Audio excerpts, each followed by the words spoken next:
Hi, my name is Caroline, and I'm going to teach you how to do a shoulder roll into a kip up. This is what it looks like.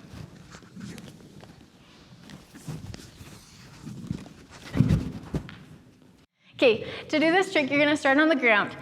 You're going to start on your stomach, and you're going to press up so you're in like a mermaid position. From there, you're going to take your right arm forward and keep it straight. From that position, you're going to take your left hand and create like a window for your head to go through, and you'll take your head towards your left hand.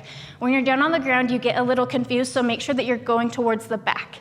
So, like this. From there, you're gonna adjust your right hand and your left to meet at your shoulders.